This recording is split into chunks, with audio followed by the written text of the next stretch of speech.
Divided attention के साथ काम करते हैं, आप देखेंगे कुछ ऐसे काम होते हैं जिनकी आपको काफी प्रैक्टिस हो जाती है।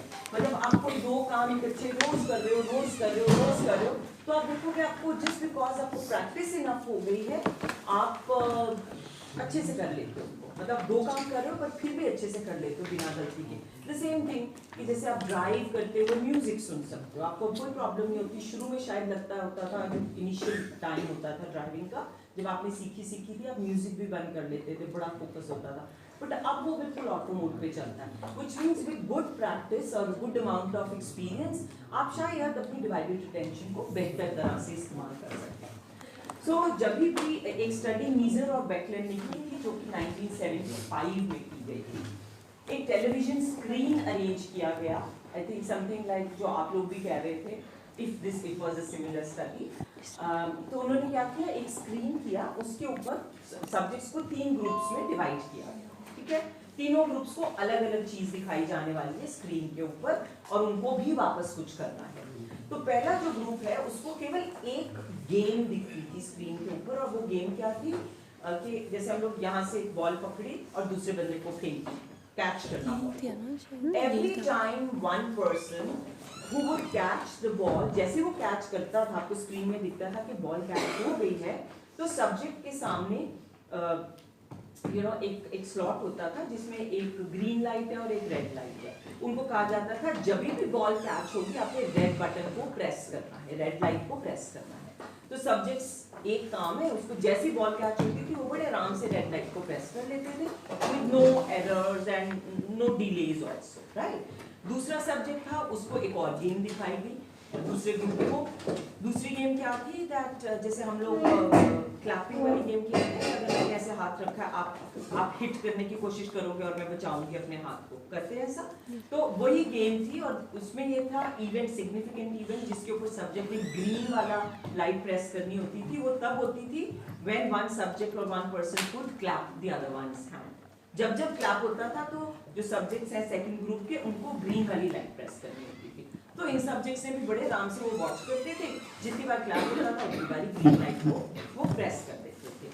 और जो थर्ड ग्रुप था बेचारा, ये दोनों जो थे इन्होंने सिंगल टास्क किया, that is why they are both using selective attention. इनको कोई गलती नहीं लगी, इनको बहुत ज्यादा टाइम नहीं लगा। पर जो थर्ड ग्रुप था उसको ये दोनों ही गेम्स साइमल्टेनियसली सुपर इम्पोज करके दिखाई गई। दिख रही थी कि एक क्लैप भी हो रही है और बॉल कैच भी हो रहा है। तो उनको कहा जाता था जब वो बॉल कैच करेंगे तो रेड को प्रेस करना, और जब वो क्लैप कर पाएंगे तो आप रादर स्लैप कर पाएंगे तो आप राइट ग्रीन को करना press. So it was scene, जो थर्ड ग्रुप है वो बड़ा कंफ्यूज हो जाते थे। कभी जहाँ लाल बत्ती उनको प्रेस करनी पड़ती थी वो ग्रीन कर लेते थे, या कई बार बिल्कुल लॉस्ट हो जाते थे, कई बार एक किसी गेम की सिग्निफिकेंट इवेंट को बिल्कुल ही मिस कर देते थे। Again, why this would have happened? Because third group was forced to use divided attention. So just as in any situation, जब भी हम divided attention use करते हैं, unless हम बहुत practice करें, हमारे को मुश्किल होती है दो कामों को एक साथ करने में, खास करके दो नए कामों को एक साथ करने में. So it was always in this particular study also Neeser and Becklen reported that group 1 and 2 were very quick. They made no mistakes, but group 3 made a lot of mistakes. They missed a lot of significant events, because of which they took more time, they made many errors. Why? Because they were making use of divided attention. चलो आगे. Okay. So इसके बाद people were now trying to see the impact of practice on one's ability to do more than one task at the same time. हमने अभी पीछे ये भी बात की कि कोई भी काम, दो काम जो आप बार बार करते हैं, आपको जिस पे प्रैक्टिस हो जाती है, वो काम आप शायद दो भी बड़े आराम से बिना गलती किए या बिना ज़्यादा समय लिए आप उनको कर पाते हैं। तो इसको स्टडी करने के लिए या इसको डेमोन्स्ट्रेट करने के लिए हर्स्ट एट ऑल ने स्टडी की। उन्होंने स्टूडेंट्स को दो काम साइमल्टेनियसली दिए। एक काम था कि उनको डिक्टेशन दी जाती थी, कुछ वर्ड्स बोले जाते थे and they had to write down those words. तो ये तो सिंगल टास्क है। इसके साथ दूसरा टास्क क्या दिया? Again they were given something to read along with write. तो क्या होता था, सब्जेक्ट्स बैठे हुए वो एक किताब पढ़ रहे हैं और जैसे डिक्टेशन का वर्ड बोला जाता था they had to write that word. और फिर जितनी बारी डिक्टेशन के वर्ड्स भी काफ़ी क्विक बोले जाते थे, तो वो रीडिंग भी करते हैं और वो लिखते भी जाते हैं। ठीक हो गया? तो दो काम साइमल्टेनियसली कर रहे हैं। तो हर्स्ट एट ऑल ने क्या देखा कि शुरू में जब सब्जेक्ट्स को इस तरह का एक्सपोजर दिया उन्होंने, तो उनकी रीडिंग में भी बड़े सारे पॉज आते थे, कभी कभी गलत वर्ड बोल जाते थे, कभी फंबल कर जाते थे, और लिखने में उनकी राइटिंग बहुत ही बुरी होती थी, स्पेलिंग मिस्टेक्स होती थी, और कई बार वर्ड कोई गलत सुन के कुछ और लिख देते थे। So lots of errors, lots of time in reading as well as in writing. उसके बाद उन्होंने 6 हफ्ते तक ये चलाया कि read and take dictation and write, read take dictation write. 6 हफ्तों के बाद उन्होंने देखा कि जो सब सब्जेक्ट्स से उनको इतने अच्छे से प्रैक्टिस हो गई थी कि वो अच्छे से रीड करते करते वर्ड्स को लिखना शुरू कर रहे थे, उनकी राइटिंग भी इंप्रूव हो गई, उनकी गलतियां भी कम हुई और उनके स्पेलिंग मिस्टेक्स भी कम हुए। दैट मीन्स अब उन्होंने कोई तरीका डिवाइस कर लिया था कि दोनों काम इकट्ठे कैसे करने हैं। ठीक हो गया? लेकिन 6 हफ्ते के बाद उन्होंने अपने सब्जेक्ट्स को कहा कि अच्छा आपने इतने, और 6 हफ्ते में उन्होंने अबाउट थाउजेंड्स ऑफ वर्ड्स उनको दे दिए थे सब्जेक्ट्स को डिक्टेशन में। तो उनको कहा अच्छा ये बताओ आपने जो 6 हफ्ते लिखी जा रहे हो क्या क्या वर्ड्स है, कुछ वर्ड्स तो रिकॉल करके दिखाओ। तो ओनली 35 वर्ड्स लोगों को याद थे। स्पेसिफिकली याद क्या था कि आपने जो नाम लिखवाए मुझे जो डिक्टेशन में दिए ना, उसमें बहुत सारी कार्ड्स के नाम थे, उसमें बहुत सारे फर्नीचर की आइटम्स थी, और उसमें डेज ऑफ वीक थे, मतलब कैटेगरीज उनको याद थी, स्पेसिफिक वर्ड्स याद नहीं थे। Which indicated कि जब हम डिवाइडेड अटेंशन के साथ काम करते हैं तो हम शायद क्लस्टर्स के साथ काम करने लग जाते हैं, हम कैटेगरीज को उतना स्पेसिफिकली मतलब कैटेगरीज को याद रखते हैं, इंडिविजुअल वर्ड्स को नहीं याद कर रख पाते। सो हर्स्ट ने ये दिखाने की कोशिश की कि जैसे पहले हफ्ते में या पहले दिन रीडिंग और टेकिंग डिक्टेशन एंड राइटिंग को सब्जेक्ट्स अच्छे से नहीं कर पाते थे, बट 6 हफ्तों की ट्रेनिंग तक ऐसा लगता है जो प्रैक्टिस है वो क्लाइंट्स की या सब्जेक्ट्स की अटेंशनल क्वालिटी को बढ़ा देती है, अटेंशन स्पैन को भी बढ़ा देती है, जिसके कारण ह्यूमन बीइंग्स जो हैं वो बेहतर काम कर सकते हैं, एक साथ एक से ज़्यादा 2 काम या 2 से ज़्यादा कामों को काफ़ी अच्छे से, काफ़ी डेक्सटेरिटी से, काफ़ी परफेक्शन के साथ कर सकते हैं।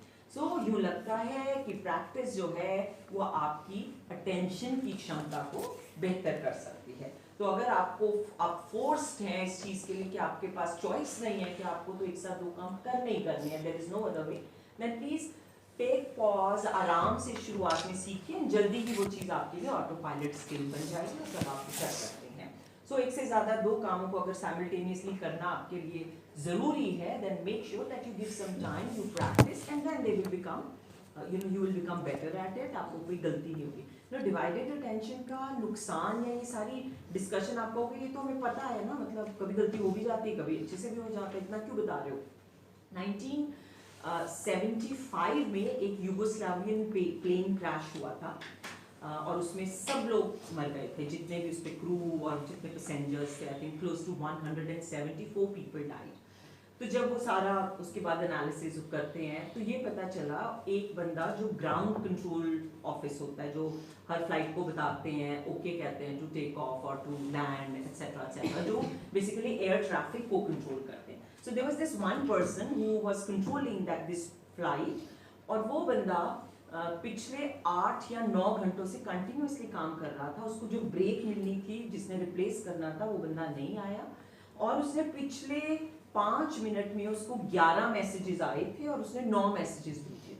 सो he was overburden, he was definitely doing a lot of divided attention, जिसके कारण उसे एक गलत कमांड दी गई and the plane crashed. And we can understand कि डिवाइडेड अटेंशन के कितने फेटल आउटकम हो सकते हैं, कॉन्सिक्वेंसेस हो सकते हैं। बहुत सारे road accidents I think phone देखने के कारण हो रहे होते हैं। So it's very important to make sure कि आप एक साथ 2 चीज़ें ना करें। अगर और अभी जो माइंडफुलनेस की पूरा दौर चल रहा है उसकी बात ही है कि आपको डिवाइडेड अटेंशन से हटना है, be aware, completely aware in the given moment. I think हम सब कितनी सारी चीज़ें खाते पीते हैं सुबह से लेकर रात तक, पर माइंडफुली नहीं खाते। यू नो, जब आप कोई भी माइंडफुलनेस प्रोग्राम करेंगे उसका पूरा section is on mindful walking, mindful eating, कि I think when you very hungry और व्हेन यू वेरी थर्स्टी, आपको लगता है कि मुझे पानी पीना है ना, अब जल्दी से बॉटल खोल के ऐसे होता है, स्पीड से पी जाते हैं, लगता है बड़ा मजा आया। या आपको चॉकलेट की क्रेविंग हुई, आपने चॉकलेट का पैकेट खोला और जल्दी से खा गए। वैसे कि मतलब पैकेट को पकड़ के थोड़ी देर रेलिश करना, that oh wow what a blessing this is in my hand. I am not saying कि हम पूरी दिन यही करते रहेंगे हर चीज़ को ऐसे, but it's so easy, it's about training. Mindfulness is a practice in the sense कि आप धीरे धीरे प्रेजेंट में जब अवेयर होने लग जाते हैं, बिना किसी जजमेंट के, बिना किसी ख्याल के कि दूसरा बंदा क्या सोच रहा होगा या ये मुझे करना चाहिए या नहीं, you are completely immersed in that moment. Selective attention आपकी प्राइम होती है, there is nothing that's really distracting you. That is why भी कहते हैं लोग कि जो डिवाइडेड अटेंशन और लोगों का ये कहना कि जी हम तो मल्टीटास्किंग करते हैं, we are the best, we are super woman और superman, please don't take a lot of pride in that, because eventually it will have an impact on your health, on your performance. आपको थकावट लगेगी, आपको burnout लगेगा, आपको victim लगेगा, आपको रोज लगेगा क्या भार उठाती हूँ, सुबह हो रही है, शाम हो रही है, लाइफ बीतती जा रही है, जो हम सबको कभी कभी लगता है, स्पेशली जब ईयर एंड आता है, जैसे लगता है माय गॉड अभी तो साल शुरू हुआ तो खत्म भी हो गया। तो आप अगर आपके पास कुछ ऐसे मोमेंट्स होंगे जहाँ पर आप बहुत अच्छे से फोकस्ड रहे हैं, you really mindfully absorb those moments, you will remember them for a longer time. आपका टाइम का सेंस लंबा हो जाएगा। ये टाइम सेंस भी एक सब्जेक्टिव आइडिया है। वैसे हर एक के पास 24 घंटे हैं दिन में, 365 डेज हैं, 7 डेज अ वीक है, वो सबके लिए ऑब्जेक्टिव है।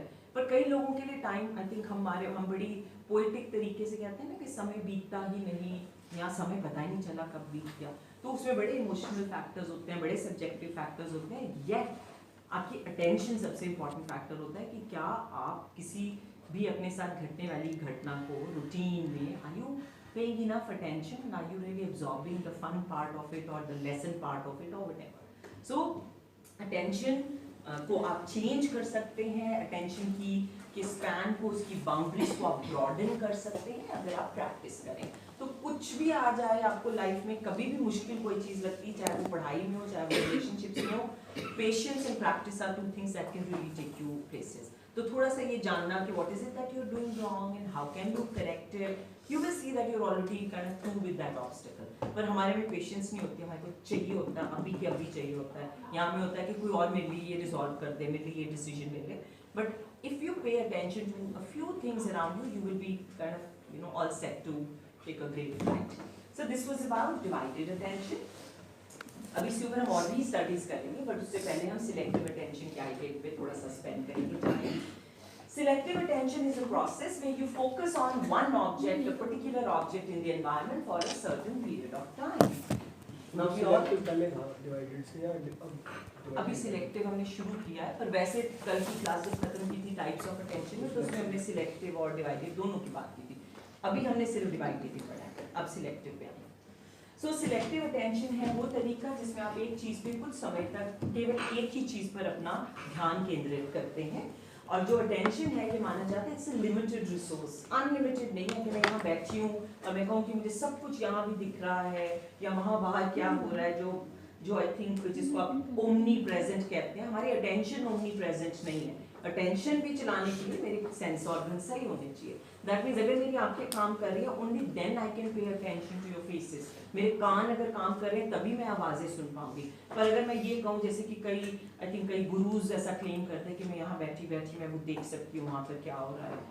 एक बारी आप में से आई थिंक कोई भी नहीं था, आज से काफ़ी साल पहले हमारी एक कॉन्वोकेशन पे गुरुजी आए थे, और हाँ हो तो हम शायद बस ऐसे एक विक्टिम की तरह बैठे रहेंगे, जो आ रहा है वो बंदे को मैं देखी जाऊंगी, उसकी बातें सुनती जाऊंगी, मैं बोल ही नहीं पाऊंगी, मैं बोल रही हूँ तो आप मेरी बात को फॉलो नहीं कर पाओगे, पूरा वाक्य नहीं फॉलो कर पाओगे, बीच में टिंग टिंग बज गया, मेरा ध्यान टिंग टिंग पे चला जाएगा, कोई और न्यूज़ की कुछ बात करेगा, कोई जीके की बात करेगा, मैं उधर चले, मतलब will never be able to form a coherent conversation और कोहेरेंट अंडरस्टैंडिंग। एक फ्लो में हम चीज़ों को समझ ही नहीं पाएंगे अगर हमारे पास सिलेक्टिव अटेंशन ना हो। So it is a limited resource, और सिलेक्टिव अटेंशन हमें ये डिसीजन लेने में मदद करती है कि हमें किस चीज़ पर अपना ध्यान एक वक्त पर लगाना है।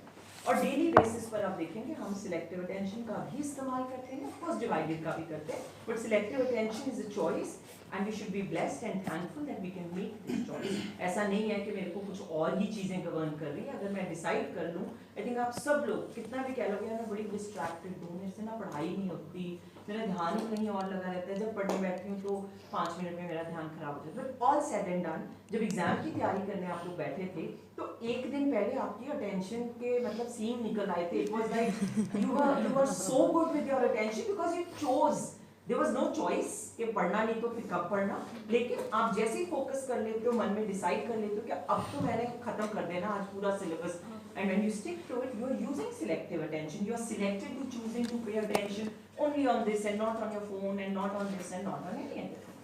So selective attention has a huge adaptive role. अगर selective attention ना होती तो हम शायद, जैसे पंजाबी में आप कह सकते हैं, लिटरली बौंदले होते, हमें समझ ही नहीं आता कि मेरे साथ क्या हो रहा है. I just can't put everything in perspective if there was no selective attention. So ये सिर्फ टॉपिक नहीं है, ये बहुत बड़ी cognitive ability है जो हमें है, तो हमें बहुत बहुत बहुत शुक्र करना चाहिए. लोगों में जिनको हेड इंजरीज होती है उनमें नहीं होती है.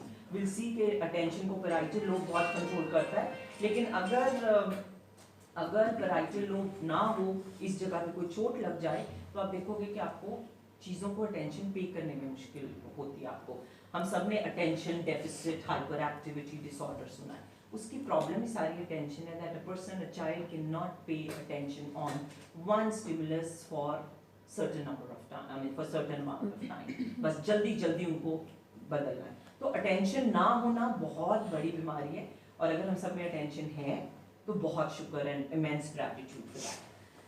So attention is required, selective attention is required, because हर एक की अपनी अपनी कहानी है, अपनी अपनी लाइफ है. डॉग क्या कर रहा है और लोग क्या कर रहे हैं, पीछे कुछ चल रहा है, ट्रेन चली जा रही है, फायर ब्रिगेड है I think, and how everybody is, there's so much noise and yet we can decide what has to be selectively paid attention to. Now we have a lot of evidence that supports the idea of selective attention.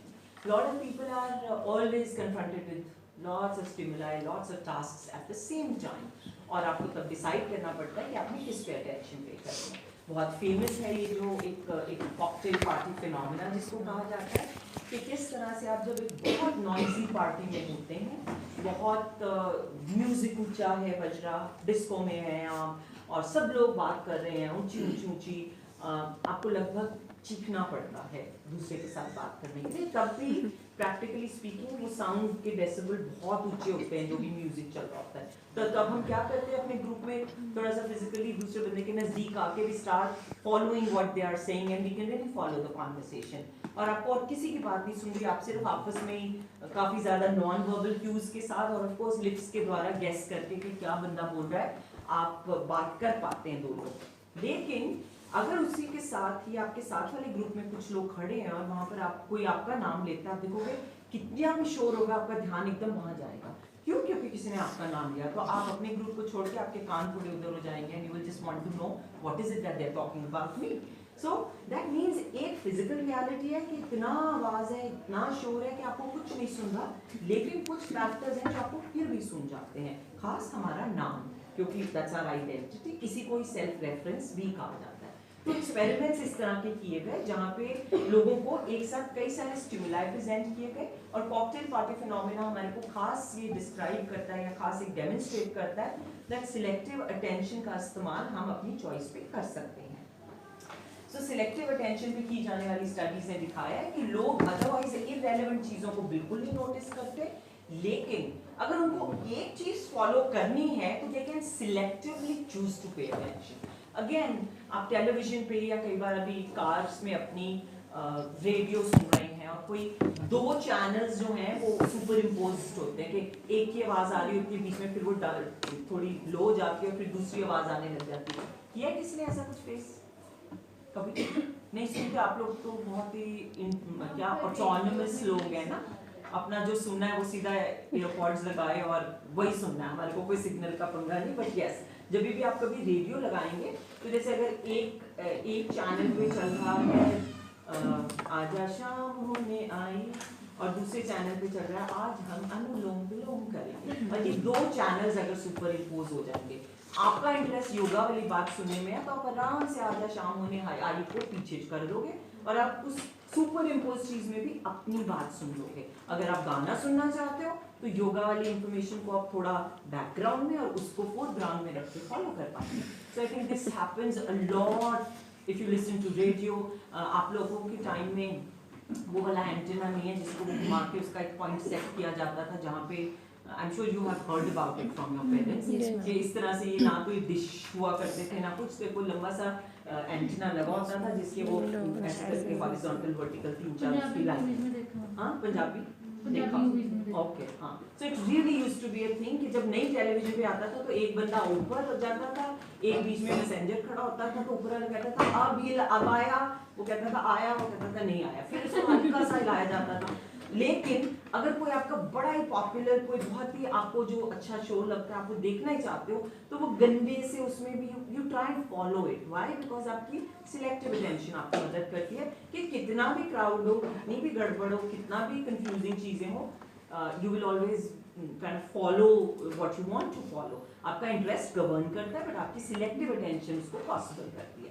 So attention इस तरह से एक बहुत ही adaptive process बन जाती है जो हमें हर सिचुएशन में एडजस्ट करने में मदद करती है, अपने इंटरेस्ट फॉलो करने में मदद करती है, and whatever we are doing हम उसको ऑप्टिमली कर सकते हैं, हम उसको बेस्ट कर सकते हैं, एक्यूरेटली कर सकते हैं। ओके,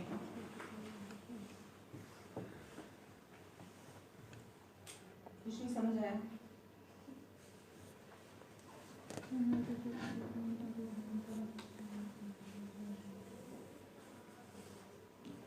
Attention deficit जो है that is not really a genetic condition. हाँ, हम बहुत जरूर करते हैं. You will see that a lot of times your parents also when they get zoned out at small little things बिल्कुल ऐसे हो जाते हैं कि पता नहीं, तो बच्चे भी कई बार वो mood speak करने लग जाते हैं. So that is why that cartoon was trying to bring in that the mother is as zoned out as she's complaining about the child. अच्छा जी, अब आई बारी आगे चलते हैं सिलेक्टिव अटेंशन पे, लेकिन इसके ऊपर बहुत अमेजिंग एक्सपेरिमेंटल स्टडीज की गई हैं। सिलेक्टिव अटेंशन और डिवाइडेड अटेंशन हम दोनों का ही इस्तेमाल करते हैं। हम ये नहीं कह सकते कि डिवाइडेड को हम बिल्कुल निकाल दें, पर there are conditions where we have to use divided attention. और सिलेक्टिव अटेंशन में जनरली जितनी भी स्टडीज की गई हैं उसमें ये देखा है कि लोग एक चीज को फॉलो करते हैं और जो भी बाकी सारी चीजें होती हैं उनको बिल्कुल पीछे छोड़ देते हैं। वैसे ही जैसे हम अगर विजुअल चीजों में बात करें कि आप बहुत सारी मूवीज में ऐसा दिखाया जाता है when somebody is kind of focusing on one person, तो मूवीज की डिपिक्शन क्या होती है, जैसे हमारे कैमराज में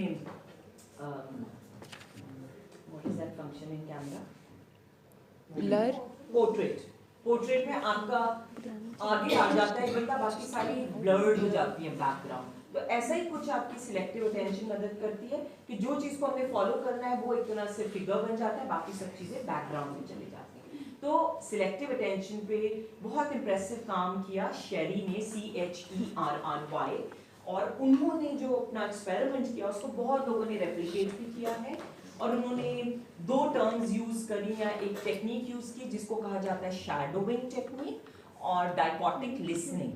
ये दोनों जो क्वेश्चंस हैं, शैडोइंग टेक्निक और डायगोटिक लिसनिंग, ये आपके 2 मार्क्स के क्वेश्चन में हमेशा पूछे जाते हैं। कई बार दोनों ही आ जाते हैं एक ही क्वेश्चन में, कई बार अलग अलग भी पूछे जाते हैं।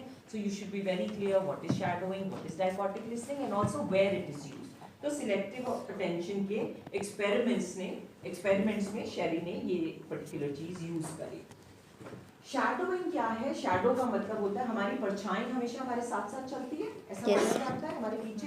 तो शैडोइंग का मतलब बेसिकली कि जो मैं कह रही हूँ आप मुझे रिपीट करें, आप मेरे पीछे पीछे बोलिए, राइट, उसको शैडोइंग कहते हैं। और डायगोटिक लिसनिंग, डाई का मतलब होता है टू। सो हम सब्जेक्ट को दोनों कानों में ईयरफोन्स लगा के एक अलग सोर्स से कुछ सुनाते हैं और इसमें कुछ और सुनाते हैं। That means 2 audio messages are given separately to 2 ears. Subject जो है वो उसको क्या कहा जाता है शेरी के एक्सपेरिमेंट में कि सब्जेक्ट अपने राइट कान में उसको जो मैसेज सुनाया जाएगा उसको उसने शैडो करना है, मतलब यहाँ जो सुन रहे हो वो आपने रिपीट करना है, और लेफ्ट कान में जो सुनाया जा रहा है उसका इग्नोर करना है। तो हम क्या कर रहे हैं, एनिमल सब्जेक्ट को कह रहे हैं कि राइट कान में आने वाले मैसेज पर ध्यान केंद्रित कीजिए, pay attention to this message and follow it और रिपीट इट और shadow it, and whatever is happening here you have to throw it out. No focus, no attention to be paid on the message in the left ear क्योंकि वो irrelevant task है। इस तरह से शेरी ने basically 2 audio messages दिए और हम ये देखना चाहते हैं कि सब्जेक्ट सिलेक्टिवली इसी को के ऊपर अटेंशन पे करे, और वो पे कर रहा है कि नहीं वो जानने के लिए सब्जेक्ट को कहा जाता है you have to shadow the message। तो जो यहाँ कहा जाएगा सब्जेक्ट ने वो बात बोलनी है। तो जैसे फॉर एग्जांपल वो कान जिसमें वो अटेंड कर रहा है मैसेज को, उसमें आपने लिखा है या बोला है नॉट लिखा, the doctor went to the park to find the homeless man, he was, इसको तो वो फॉलो कर रहा था और साथ साथ बोल रहा था। इसी वक्त जो दूसरा कान है जिसको उसने इग्नोर करना है, उसमें मैसेज आ गया, the lawyer defended his clients at the trial, as the trial began he was able, ये मैसेज उसको वो इग्नोर कर रहा है। तो जब डॉक्टर बोलना शुरू कर, जब सब्जेक्ट बोलना शुरू करेगा, he is supposed to repeat what is said in the left ear, which is in the ear that he's attending to, that the doctor went to the park to find the man, the homeless man, and जो भी उसमें आगे चल रहा है। तो आपको shadowing समझ आ गई, सिंपली रिपीट करना वापस वही चीज बोलना, और डायकॉटिक मतलब दो मैसेज आएंगे, एक को वो अटेंड करेगा, सिलेक्टिव अटेंशन पे करेगा, और एक को इग्नोर करेगा। ओके, नाउ ऑब्जर्वेशंस क्या थी शेरी की, कि लोगों ने जिस कान के मैसेज को तो वो अटेंशन पे कर रहे थे, उसके ऊपर तो ठीक करे, उसको तो ठीक रिपीट किया, शैडो किया, लेकिन दूसरा कान जिसका मैसेज वो नहीं सुन रहे थे, उसको उन्होंने टोटली इग्नोर कर दिया। उसमें ऐसे लग रहा था उन्होंने कुछ भी नहीं नोटिस किया। उस कान में आने वाला मैसेज इंग्लिश भाषा से जर्मन भाषा में चला गया, सब्जेक्ट्स ने वो भी नहीं नोट किया।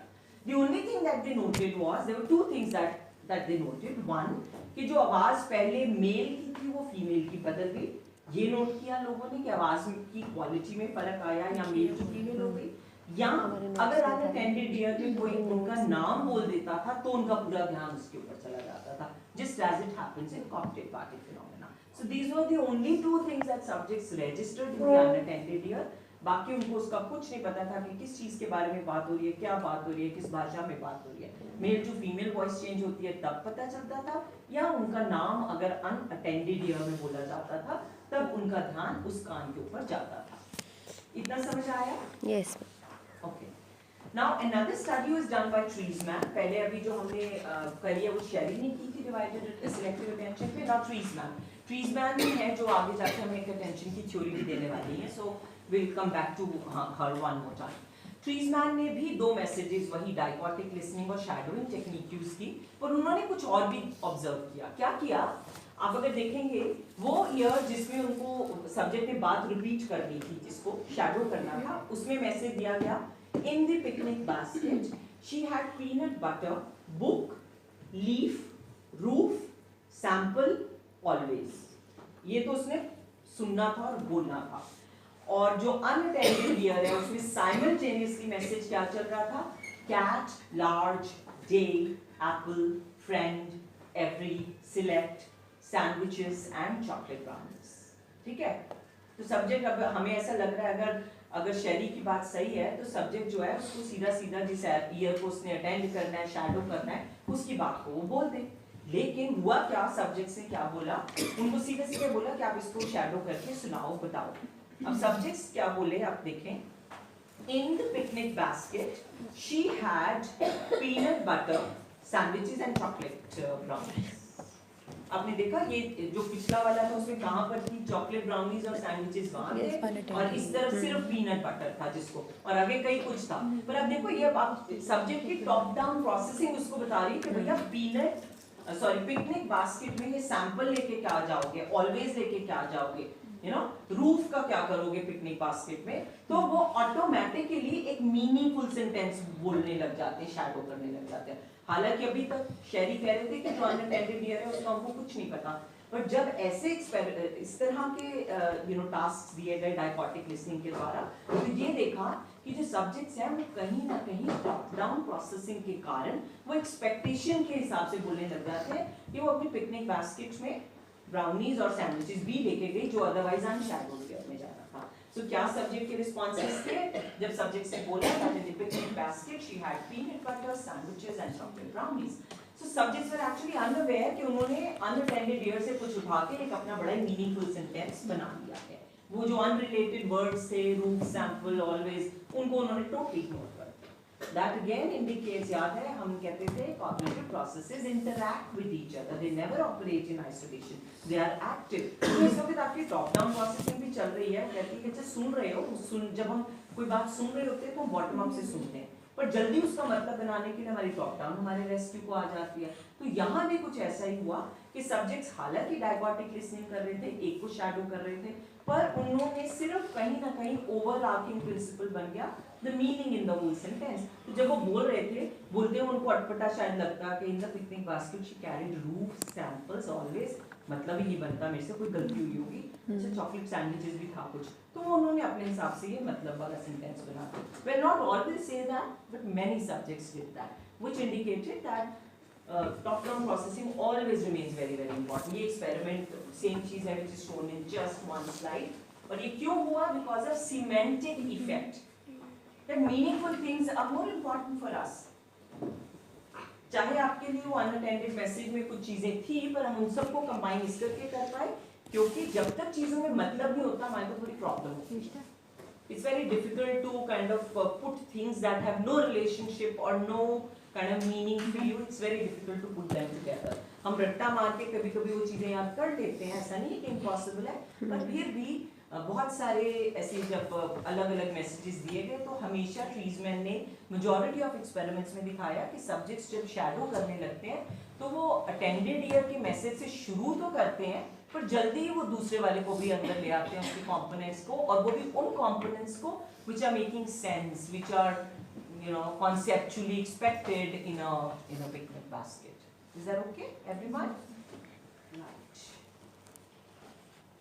इसके आगे हम कर लें, अभी कितना टाइम बचा है? ओवरलैप करते हैं, कंफ्यूजन क्रिएट करते हैं, इस कारण अक्सर लोगों को ये वालों को नाम करने में देर लगती है, गलती हो जाती है। कई बार she could still get back to the correct kind of speaking out of the ink। बहुत दफ़ा फॉर एग्जाम्पल लाइन नंबर 5 में कोई शुरू ही करता है, वो बोलेगा ब्लू, फिर नहीं अच्छा yellow, blue red yellow, they start reading the names of the colours.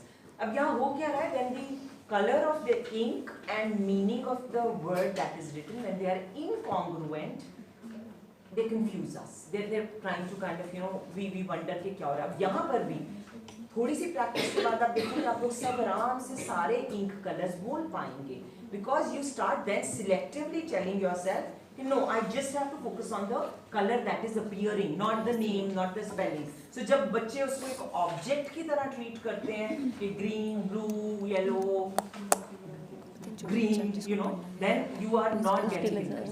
But Stroop effect अक्सर एक्सपेरिमेंट्स में डेमोन्स्ट्रेट किया गया है कि अगर आप 100 ब्लॉक्स को नेम करने को लोगों को कहते हैं, तो वो लगभग 64 सेकंड्स में 100 ब्लॉक बोल्ड कलर्स जो होते हैं, जैसा पिछली स्लाइड में था, उसको नेम कर सकते हैं। लेकिन जब आप इस तरह की सिचुएशन देते हैं तो 100 कलर्स का नाम बोलने में लोगों को 130 सेकंड से ज़्यादा लगते हैं, वो भी उनको जो हुआ प्रीटी क्विक, राइट, और गलतियाँ ज़्यादा होती हैं। सो हम स्ट्रूप इफेक्ट से अगली क्लास शुरू करेंगे।